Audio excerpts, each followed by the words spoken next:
And you'll see I marked them with X's. That prevents me from, I may not want to rabbet this end. Now what I did with this is I center rabbeted. I'm going to put a rabbet on both sides, 3/8, and I'm going to mate them in the middle.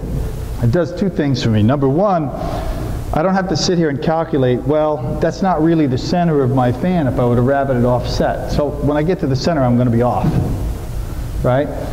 But if I rabbet both sides, I stay on that center line. But the other cool thing it allows me to do is I can do anything here. I could V-groove this, which really looks sharp. You can do a V-groove, you can do a core box, you can do or any design you want. You could put anything in here and just run that through on both sides. And when you put it together, it looks really, really sharp.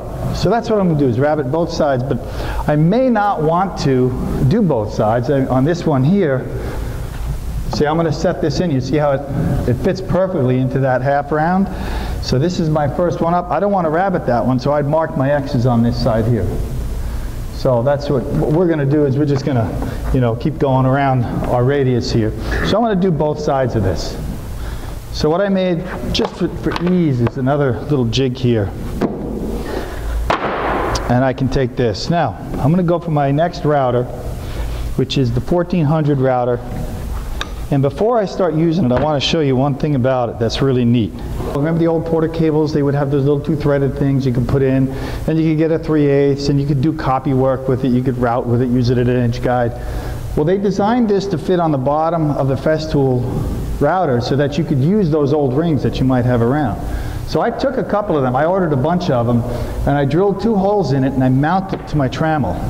So now I have a trammel that I can take my router, and I can very, very quickly attach and detach my tool to the copy ring. That quick, that easy.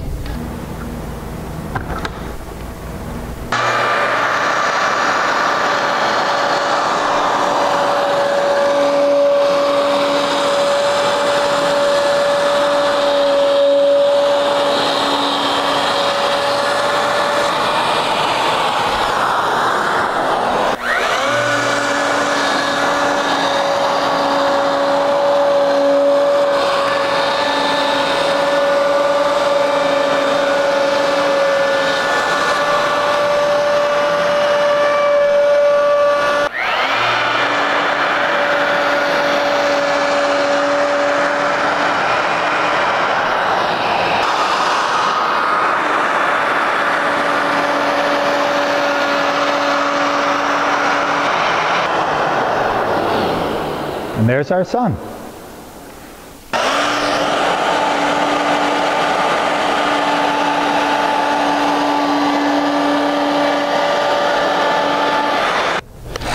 So what we're going to do now, just run the rabbet on the edge.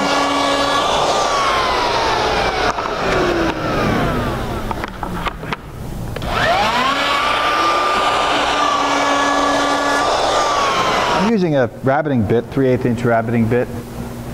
You could use any type of a bit. You could use a core box bit, you could use a V-groove bit. But the key here is to make some kind of a jig.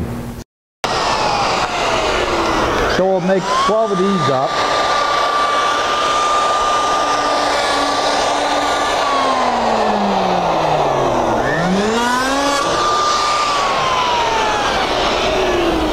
Now I would normally not tack these up. I would normally glue them.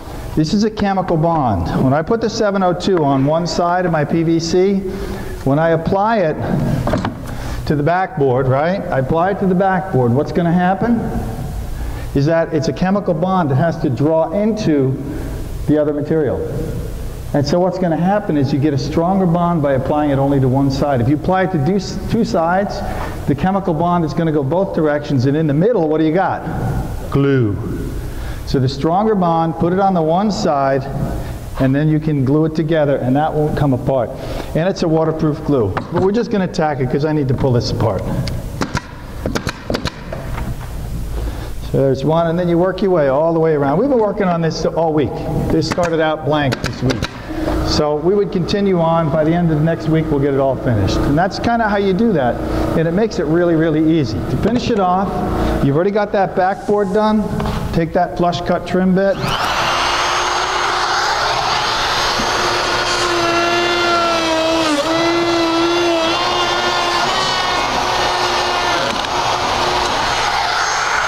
Doesn't get any easier than that. Now to finish it off, what I did is I took some PVC. If you take PVC, if you've never worked with this stuff, and you heat PVC up to 260 degrees or thereabouts in that neighborhood, and you heat it up for about 6 or 7 minutes, it turns into spaghetti. Now you could take that spaghetti and you could put it anywhere you want. So what I did is I heated it up, and I wrapped it around this form, and there's my top casing that I made for it.